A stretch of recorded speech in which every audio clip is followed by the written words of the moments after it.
ಪಶ್ಯೈತಾಂ ಪಾಂಡುಪುತ್ರಾಣಾಂ ಆಚಾರ್ಯ ಮಹತೀಂ ಚಮೂಂ ವ್ಯೂಢಾಂ ದೃಪದಪುತ್ರೇಣ ತವ ಶಿಷ್ಯೇಣ ನ ಧೀಮತ. Welcome back to our Bhagavad Gita Kannada ಸೀರೀಸ್ಗೆ. ಮೊದಲಿಗೆ ನಿಮ್ಮೆಲ್ಲರಿಗೂ ಥ್ಯಾಂಕ್ ಯು ಸೋ ಮಚ್. ನಿಮ್ಮ ಲವ್, ಸಪೋರ್ಟ್, ಲೈಕ್ಸ್, ಕಮೆಂಟ್ಸ್ ನನಗೆ ತುಂಬ ಮೋಟಿವೇಶನ್ ಕೊಡ್ತಾ ಇದೆ. Deliver yourself from the fierce fever of fear. Find your fortress in the unwavering self.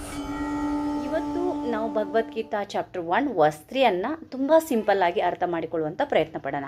ಆದರೆ ಶ್ಲೋಕಕ್ಕೆ ಹೋಗುವಂಥ ಮೊದಲು ಒಂದು ಸ್ಮಾಲ್ ಸ್ಟೋರಿ ಮೂಲಕ ಹೇಳಕ್ಕೆ ಇಷ್ಟಪಡ್ತೀನಿ. ಆ್ಯಸ್ ಯೂಸ್ವಲ್, ಒಂದು ಆಫೀಸ್ನಲ್ಲಿ ಇಬ್ಬರು ಮ್ಯಾನೇಜರ್ಸ್ ಇರ್ತಾರೆ. ಒಬ್ಬ ಮ್ಯಾನೇಜರ್ ಯಾವಾಗಲೂ ತನ್ನ ಟೀಮ್ ಮೇಲೆ ಟ್ರಸ್ಟ್ ಇಟ್ಟು, ಅಂದರೆ ನಂಬಿಕೆ ಇಟ್ಟು ಕೆಲಸ ಮಾಡ್ತಿರ್ತಾರೆ. ಇನ್ನೊಬ್ಬ ಮ್ಯಾನೇಜರ್ ಮಾತ್ರ ಯಾವಾಗಲೂ ಬೇರೆ ಟೀಮನ್ನು ಅಬ್ಸರ್ವ್ ಮಾಡ್ತಾ ಇರ್ತಾರೆ, ಅದನ್ನು ನೋಡಿ ಅದು ಫಾಲೋ ಮಾಡ್ತಿರ್ತಾರೆ. ಒಂದು ದಿನ ಬಿಗ್ ಅಂದರೆ ದೊಡ್ಡ ಪ್ರಾಜೆಕ್ಟ್ ಬರುತ್ತೆ. ಮೊದಲು ಮ್ಯಾನೇಜರ್ ಹೇಳ್ತಾರೆ ಲೆಟ್ಸ್ ಫೋಕಸ್ ಆನ್ ಅವ್ರ ವರ್ಕ್ ಅಂತ ಹೇಳ್ತಾರೆ. ಎರಡನೇ ಮ್ಯಾನೇಜರ್ ಹೇಳ್ತಾರೆ ಅವ್ರ ಟೀಮ್ ತುಂಬ ಸ್ಟ್ರಾಂಗ್ ಆಗಿದೆ, ನಾವು ಗೆಲ್ಲೋದು ತುಂಬ ಕಷ್ಟ ಆಗತ್ತೆ ಅಂತ ವಿಚಾರ ಮಾಡ್ತಿರ್ತಾರೆ. ಸೊ ಕೊನೆಗೆ ರಿಸಲ್ಟ್ ಬಂದಾಗ ತನ್ನ ಕೆಲಸದ ಮೇಲೆ ಫೋಕಸ್ ಮಾಡಿದ ಟೀಮ ಚೆನ್ನಾಗಿ ಮಾಡತ್ತೆ, ಗೆಲ್ಲತ್ತೆ. ಸೊ ಯಾಕೆಂದರೆ ಇಲ್ಲಿ ಏನು ನಾನು ಹೇಳಕ್ಕೆ ಹೊರಟಿದ್ದೆ ಅಂದರೆ success comes from focus, not from comparison. ಸ್ನೇಹಿತರೆ, ಅದು ನಮ್ಮ ಜೀವನದಲ್ಲಿ ಇದೇ ಪಾಠವನ್ನು ಇಂದಿನ ಶ್ಲೋಕ ನಮಗೆ ಕಲಿಸುತ್ತೆ. So don't compare your life with any one.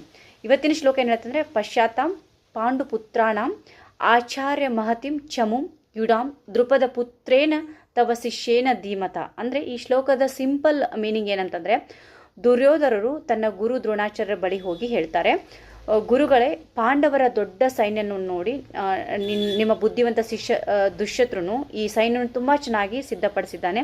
ಇಲ್ಲಿ ಒಂದು ಪ್ರಶ್ನೆ ಏನು ಬರುತ್ತಂದರೆ, ದುರ್ಯೋಧನ ಯಾಕೆ ತನ್ನ ಗುರು ಹತ್ತಿರ ಹೋದರು?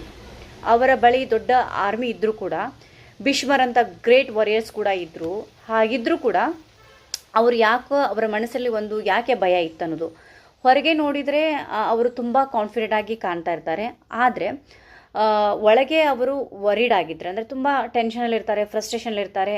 ಫ್ರೆಂಡ್ಸ್, ಒಂದು ನೆನ್ಪಿಟ್ಕೊಳ್ಳಿ, ನಮ್ಮ ಲೈಫ್ನಲ್ಲೂ ಹೀಗೆ ಆಗತ್ತಲ್ವ.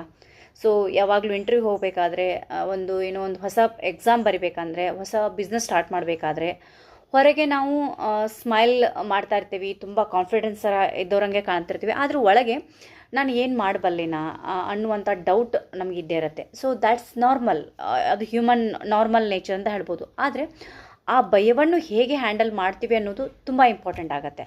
ಸೊ ದುರ್ಯೋಧನ ತನ್ನ ಭಯವನ್ನು ಕಾನ್ಫಿಡೆನ್ಸ್ ಆಗಿ ಕನ್ವರ್ಟ್ ಮಾಡಲಿಲ್ಲ, ಬದಲಿಗೆ ಬೇರೆಯವರ ಸ್ಟ್ರೆಂತ್ ನೋಡಿ ಇನ್ನಷ್ಟು ನರ್ವಸ್ ಆಗಿಬಿಟ್ರವರು. ಸೊ ಅದೇ ಅವ್ರು ಮಾಡಿರೋಂಥ ತಪ್ಪು. ಸೊ ಲೈಫ್ ಲೆಸನ್ ಏನಂದರೆ ಫ್ರೆಂಡ್ಸ್, ಇಲ್ಲಿ don't compare your life with others. So compare yourself with yesterday's you ಅಂತಂದರೆ, ಪ್ರತಿದಿನ ಸ್ವಲ್ಪ ಇಂಪ್ರೂವ್ ಆಗಿ ಸುಧಾರಣೆ ಮಾಡ್ಕೊಳ್ಳಿ, ಪ್ರತಿದಿನ ಹೊಸದನ್ನು ಲರ್ನ್ ಮಾಡಿ. ಯಶಸ್ಸು ಖಂಡಿತ ಇರುತ್ತೆ, ಲೇಟ್ ಆದರೂ ಪರವಾಗಿಲ್ಲ, ಖಂಡಿತ one day you will be successful. So remember this beautiful line, comparison creates fear, preparation creates confidence. ಕನ್ನಡದಲ್ಲಿ ಹೇಳಬೇಕಂದ್ರೆ, ಹೋಲಿಕೆ ಭಯವನ್ನು ಹುಟ್ಟಿಸುತ್ತೆ, ಸಿದ್ಧತೆ ನಮ್ಮ ಆತ್ಮವಿಶ್ವಾಸವನ್ನು.